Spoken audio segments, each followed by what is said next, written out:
Painted application ધોરણ 6 થી 12ના વિદ્યાર્થીઓ માટે અપડેટ થઈ ચૂકી છે. આ એપ્લિકેશનમાં શું છે? બધા જ વિષયના વિડીયોઝ છે. ગુજરાતની બેસ્ટ ફેકલ્ટી દ્વારા લાઈવ લેક્ચર્સ છે. આઈએમપી પ્રશ્ન છે, ટેસ્ટ સિરીઝ છે અને ગુજરાતના તમામ વિદ્યાર્થીઓ સાથે તમે તમારી કમ્પેરિઝન કરી શકો છો. ગેમિફિકેશન છે અને બીજું ઘણું બધું. તો તમે એપ્લિકેશન ડાઉનલોડ ન કરી હોય તો ડિસ્ક્રિપ્શનમાં લિંક આપી છે. હમણાં જ પ્લે સ્ટોર ઉપર જાઓ અને એપ્લિકેશન ડાઉનલોડ કરો. ઘરે બેઠીને સરસ મજાનું ગુજરાતની જોરદાર ફેકલ્ટી સાથે ભણો, સારા માર્ક્સે પાસ થાઓ. ફટાફટ શરૂ કરી દઈએ. એની પહેલા થોડીક આપણે પ્રસ્તાવના મેળવી લઈએ કે આ ચેપ્ટર આપણે ક્યાંથી શરૂ કર્યું હતું અને આની અંદર શું આપણે કરવાનું છે. આની પહેલાનું ચેપ્ટર શું હતું અને હવેનું ચેપ્ટર આપણું શું છે. બરાબર, હાલો તો અહીંયા ધંધામાં ધ્યાન દેજો. તમારી text book, rough book, pen, pencil આટલું કાઢીને રાખજો અને આપણો લેક્ચર આપણે શરૂ કરી દઈએ. બરાબર, બની શકે કે તમે એકાદા લેક્ચરમાં ન હોય તો થોડુંક તમારે એવી કોશિશ કરવી કે રેકોર્ડેડ લેક્ચર જોઈ લેવો.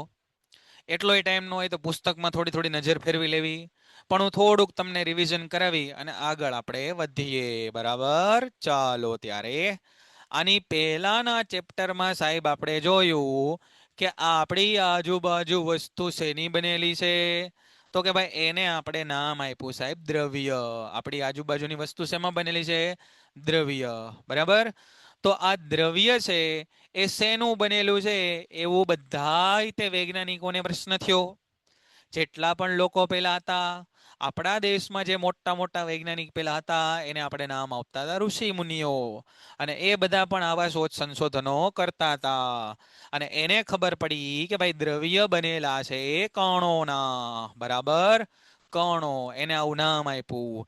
એવા આવા નાનામાં નાનો કણ, નાનામાં નાનો કણ, એને એણે નામ આપ્યું પરમાણુ. પરમ અણુ એટલે પરમાણુ નામ આપ્યું. અને ભાઈ આ બધી તો થિયરી હતી. બરાબર, એટલે બહુ એને લોકોએ માની તો ખરા પણ એનો સ્વીકાર ન થયો અથવા તો એ છપાણી નહીં પુસ્તકોમાં, હતું એ જ તે.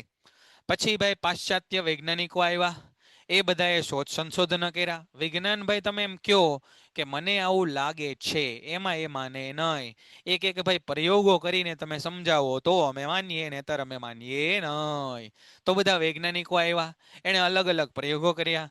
એમાં સૌથી મોટી નોટ કોણ નીકળ્યું? સૌથી મોટી નોટ જેણે પરમાણુ વિશેની બધી બંધારણની માહિતી આપી તો કે એ નીકળો ભાઈ ડાલ્ટન. સૌથી મોટી નોટ એમાં કોણ નીકળો? તો કે ડાલ્ટન. અને ડાલ્ટને એવું કીધું કે ભાઈ દ્રવ્યનો નાનામાં નાનો કણ એ પરમાણુ. અને આ પરમાણુ છે એ અવિભાજ્ય છે, એના ભાગ નહીં પડે, એ અવિનાશી છે, એનો નાશ નહીં થાય. પણ ભાઈ આ ડાલ્ટન કરતાંય તે મોટી નોટ એક પેદા થઈ, એનું નામ હતું ઈ ગોલ્ડસ્ટીન. આ ઈ ગોલ્ડસ્ટીને પ્રયોગો કરતા કરતા નળીમાં કંઈક વિકિરણો જોયા. આ વિકિરણોને એણે નામ આપ્યું શું? બોલો તમે કયો. ઈ ગોલ્ડસ્ટીને પ્રયોગો કરતા કરતા જે વિકિરણો જોયા એને એણે શું નામ આપ્યું? બોલો બોલો બોલો. ખોટું, ખોટું. ભાઈ જોવો, પાના ફેરવીને ગપ ગોળિયા મારવાના તરત શરૂ કરી દે. ગોળા ભમ ભમ શરૂ. બરાબર છે ભાઈ, સાચું. એક સાચો જવાબ આપણને મળ્યો રક્ષિતાબાઈ. કેનાલ કિરણો કહેવાય. હું પરમાણુ દે ધન એમ પૂછ્યું નથી, ભેગા ગોળાબારી શરૂ કરી દે. હે ભાઈ, કેનાલ કિરણો કહેવાય. બેટા જોઈ લો, એક બે પેજ ફેરવીને તમે પીડીએફ ઓપન કરો, તમારી લખેલી નોટ્સ કાઢો, એમાં તમને મળી જશે. તો એને કેનાલ કિરણો કહેવાય. હવે મને કહો તો કેનાલ કિરણો એ કયા કણો ઉપર પ્રયોગ કરવા માટેની પ્રેરણા આપી? બે પ્રકારના કણો આપણે પરમાણુમાં ભણ્યા. એકને કીધું આપણે ધન વિદ્યુત ભાર અને બીજાને કીધું આપણે ઋણ વિદ્યુત ભાર. તો કેનાલ કિરણો એને કેવા? વાહ ભાઈ વાહ, સરસ. કેનાલ કિરણો એ છે એ ધન વિદ્યુત ભાર ને શોધવા માટેની પ્રેરણા કરી. અને ભાઈ શોધી લીધા લોકોએ. કોણે કોણે શોધ્યા ભાઈ? આ બધા જે ધન વીજભાર ઋણ વીજભાર છે એ કોણે શોધ્યા? તો પેલા હું કહી દઉં કે આ જે ધન વીજભાર છે ને એને આપણે પ્રોટોન નામ આપ્યું, પ્રોટોન. અને આ જે ઋણ વીજભાર છે ને એને આપણે ઇલેક્ટ્રોન નામ આપ્યું, ઇલેક્ટ્રોન નામ આપ્યું. અને આ ધન, જો ભાઈ સ્પષ્ટતા હું તમને કરું, સ્પષ્ટતા તમને કરું, બરાબર ભાઈ તીર્થભાઈ, કે ઈ ગોલ્ડસ્ટીનના પ્રયોગના કારણે થોડું સમજો, ધન વિદ્યુત ભારિત કણો હોવાનું અનુમાન આવ્યું આ કેનાલ કિરણો.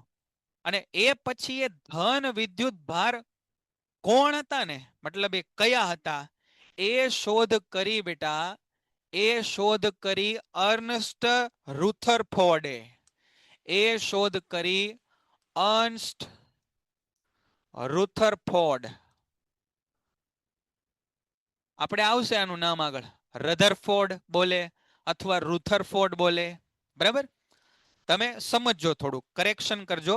ઈ ગોલ્ડસ્ટીન નહીં, ઈ ગોલ્ડસ્ટીને આ કેનાલ કિરણો જોયા, એણે જોયા કેનાલ કિરણો.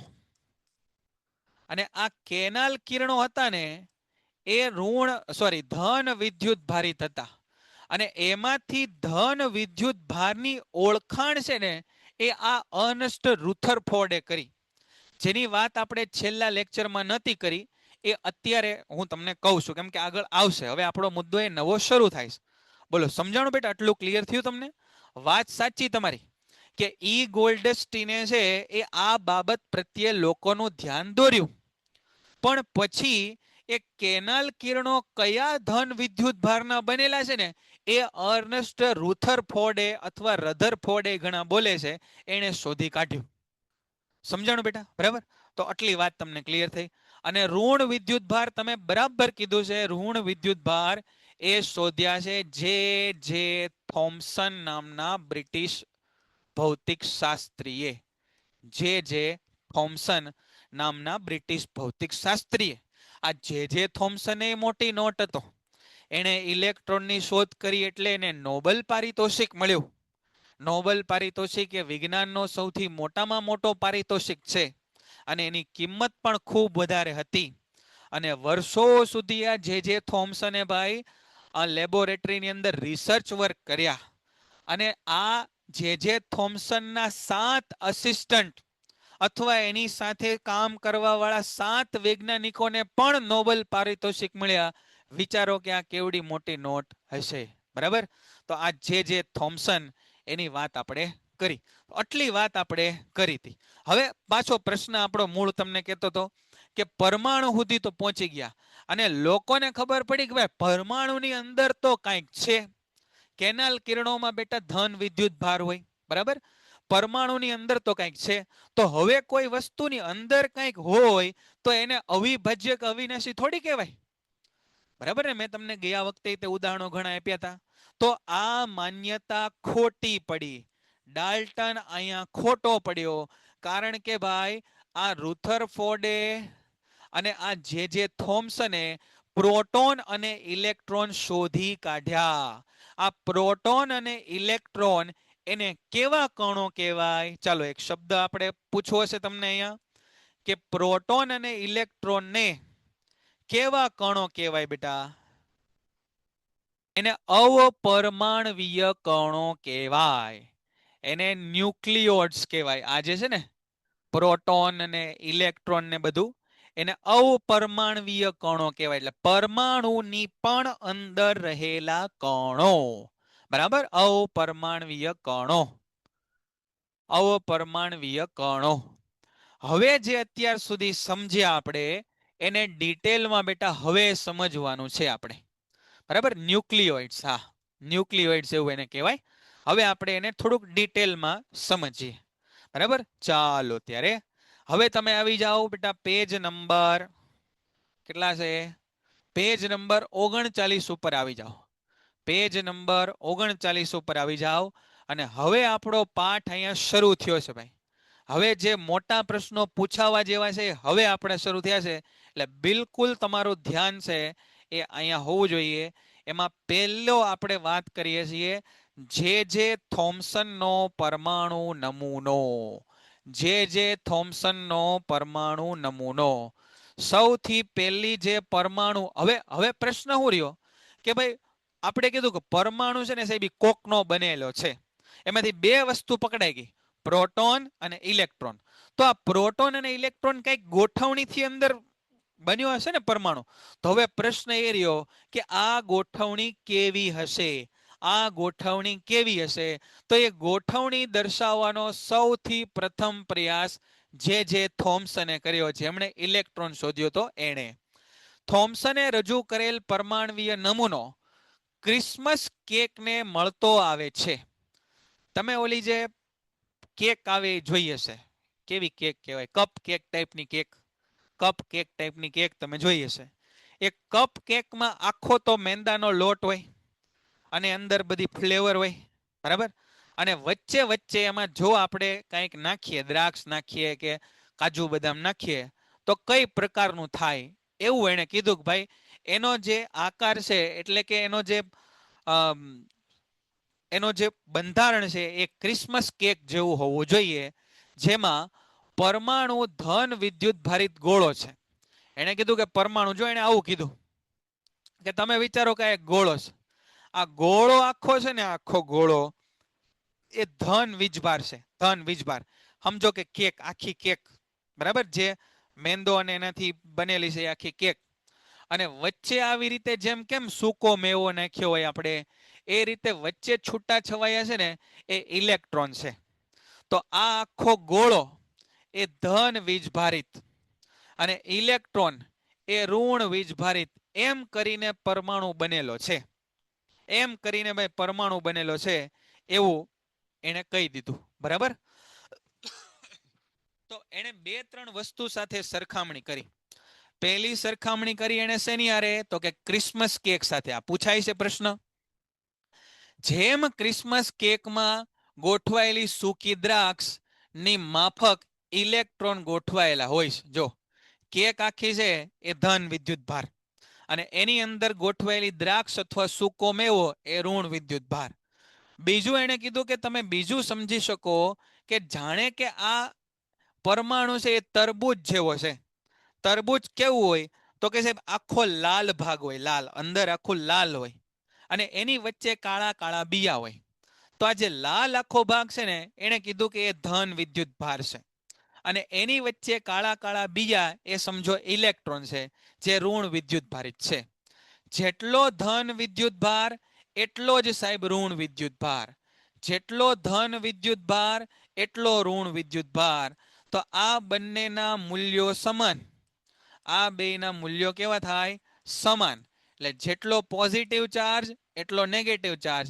તેથી પરમાણુ કેવો થાય, તો કે પરમાણુ છે ને એ વિદ્યુતીય તટસ્થ હોય. એ વિદ્યુતની દ્રષ્ટિએ તટસ્થ હોય તો સામે -1 હોય, અહીંયા +5 હોય તો સામે -5 હોય, તો વિદ્યુતની દ્રષ્ટિએ તટસ્થ હોય, બરાબર. આવું એને સમજાયું.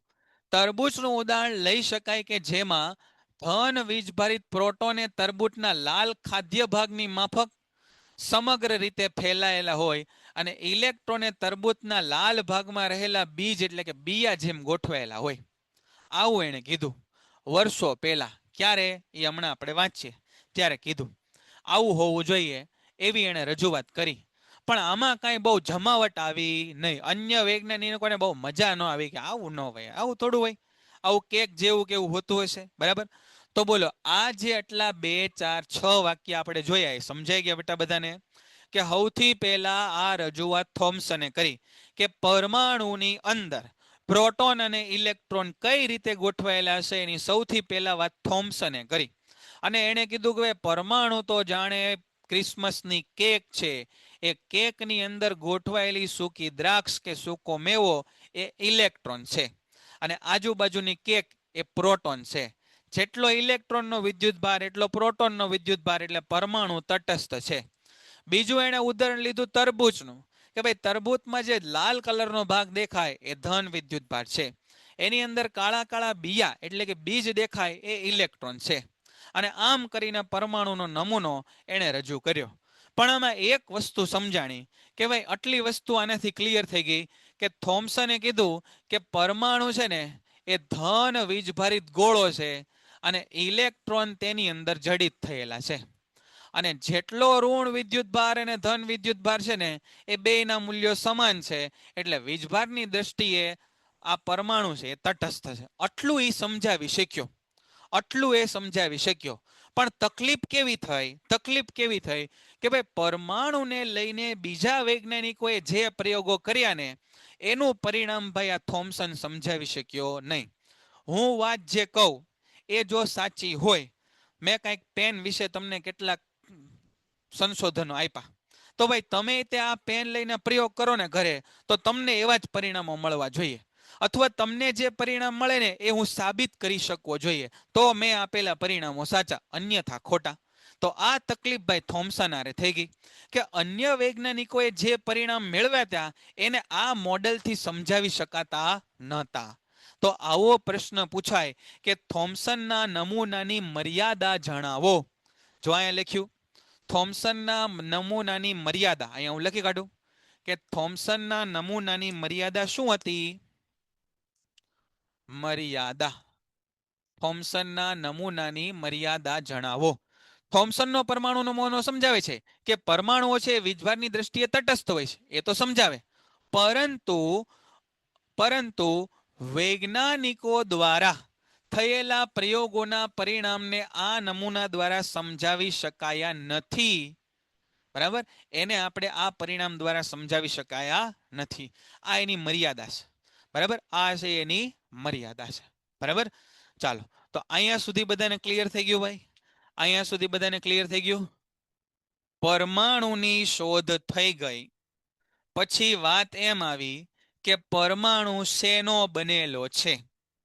પરમાણુ છે એ અવિભાજ્ય તો નથી, અવિનાશી તો નથી, કેમ કે પરમાણુની અંદરથી કેનાલ કિરણો નીકળ્યા. તો એની અંદરથી કંઈક નીકળ્યું એટલે અંદર કંઈક છે. એ અંદર શું છે એ શોધવાનો પ્રયત્ન કરતા બે વસ્તુ ધ્યાનમાં આવી. એ બે વસ્તુ હતી, એક પ્રોટોન અને એક ઇલેક્ટ્રોન. હવે આ પ્રોટોન અને ઇલેક્ટ્રોન કઈ રીતે ગોઠવાયેલા છે એ શોધવા માટેનો સૌથી પહેલો પ્રયાસ આ ભાઈએ એટલે કે જે થોમ્સને કર્યો. અને એમાં એણે એવું કીધું બેટા કે પરમાણુ છે ને પેન્ટેડ એપ્લિકેશન ધોરણ 6 થી 12ના વિદ્યાર્થીઓ માટે અપડેટ થઈ ચૂકી છે. આ એપ્લિકેશનમાં શું છે? બધા જ વિષયના વિડીયોઝ છે.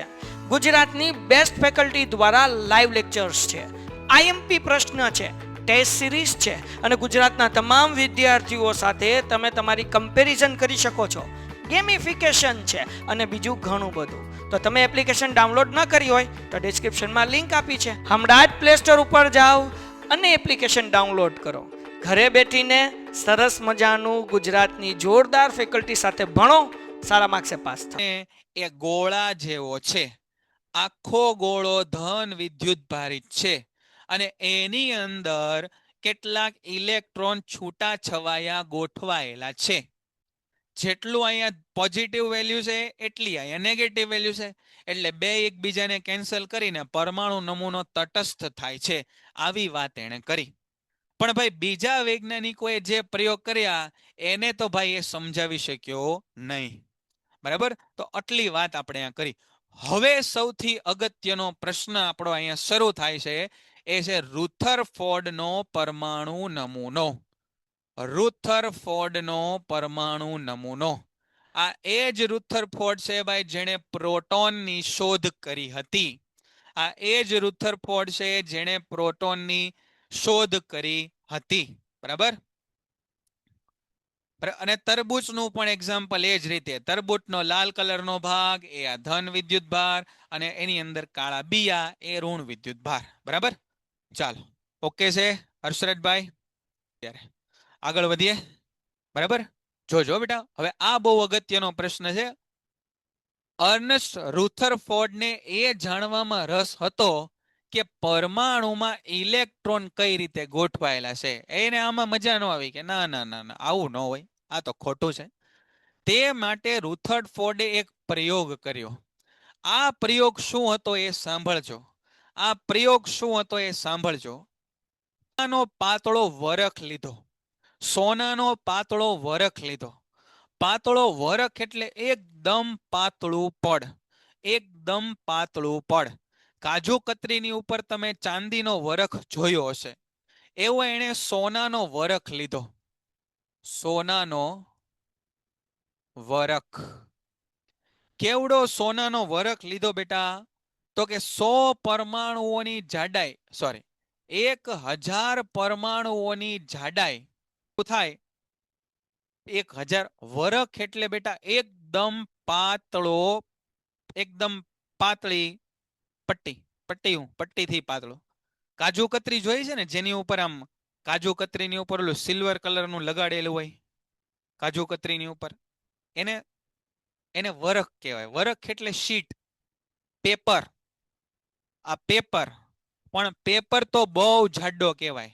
આ પેપર તો બહુ જાડો કહેવાય. પેપરને ખૂબ પતલો કરી નાખો, બરાબર? પણ એ શેનો પેપર? પણ સોનાનો, એકદમ સોનાનો પાતળો કાગળિયો.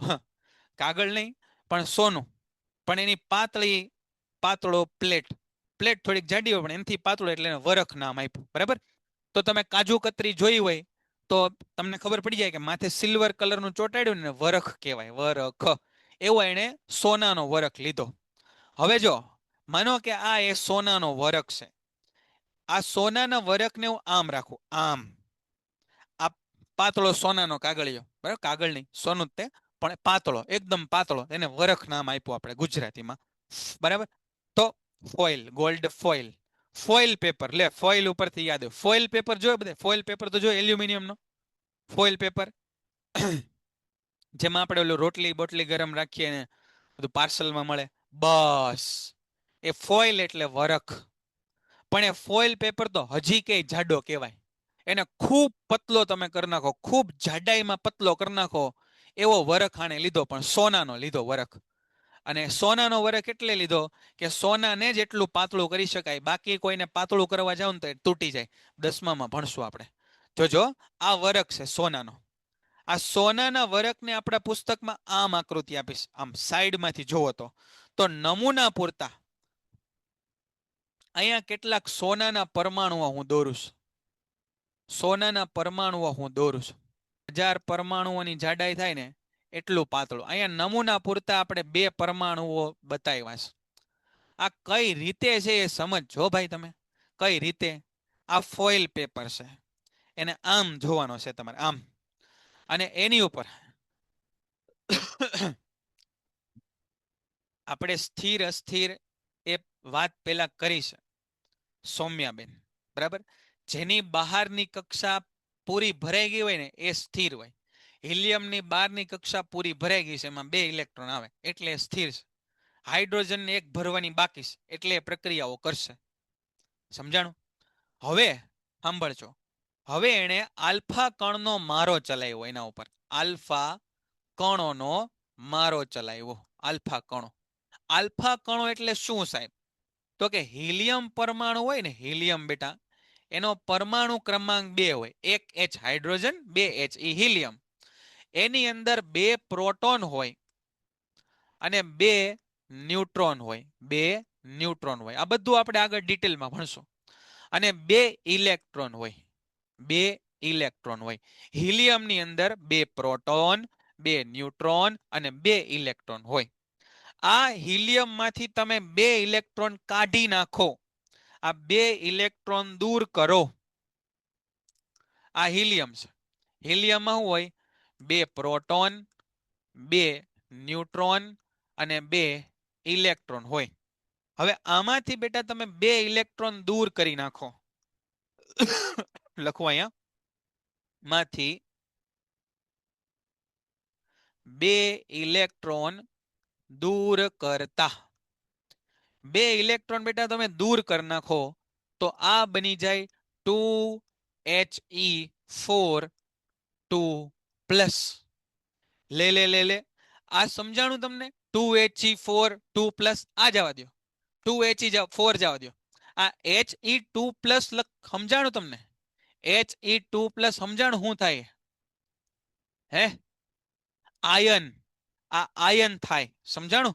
2 ઇલેક્ટ્રોન ગુમાવ્યા, ઇલેક્ટ્રોન ઓછા થયા તો ધન વિદ્યુત ભાર વધ્યો.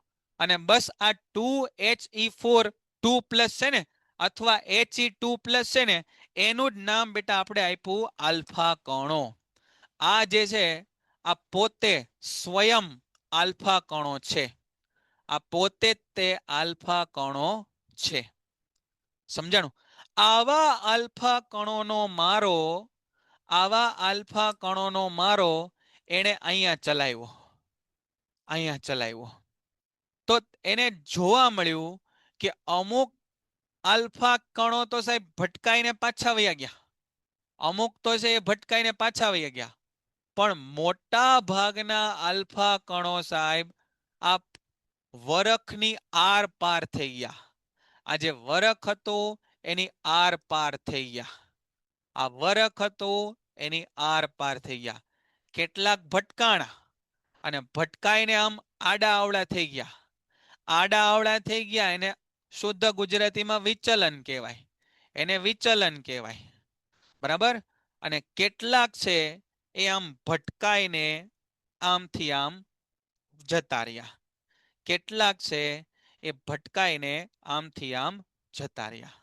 આવું એને જોવા મળ્યું. આવો એને પ્રયોગ કર્યો. બરાબર? 5 મિનિટ બેટા સમજાવીશ, પછી આપણો લેક્ચર પૂરો થશે.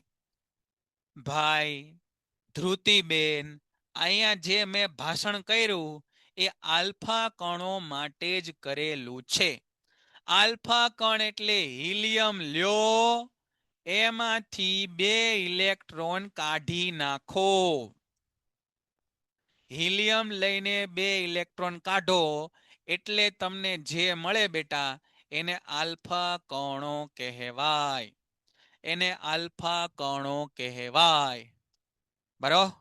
મારો ચલાવો એટલે આલ્ફા કણો. પથ્થર ઘા કરીએ આપણે, શું કરીએ? પથ્થર મારો. એમ આલ્ફા કણ એને ઘા કર્યા. હવે આલ્ફા કણ એમ હાથમાં લઈને ન આવે કે હાલો આ રુથરફોર્ડ આવ્યો, આલ્ફા કણો મારો સોનાના વરખ ઉપર, એમ નહીં. એના માટે આખી સિસ્ટમ એને ગોઠવેલી હોય. બરાબર?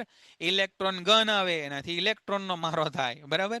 એવી રીતે ઇલેક્ટ્રોનિક ઇક્વિપમેન્ટથી એને આલ્ફા કણોનો મારો ચલાવેલો હોય. મારો ચલાવો એટલે મારું, એમ એની ઉપર આપાત કરવા. બરાબર? આપાત કરવા. અને આવો પ્રયોગ કરતા એને ખબર પડી કે ભાઈ મોટા ભાગના આ શું છે? આ છે સોનાનો વરખ. આ છે એ સોનાનો વરખ છે. અને આ હંધાય છે એ બધા આલ્ફા કણો છે. એ આલ્ફા કણો મોટા ભાગના આમ સીધા પસાર થઈ ગયા, મોટા ભાગના.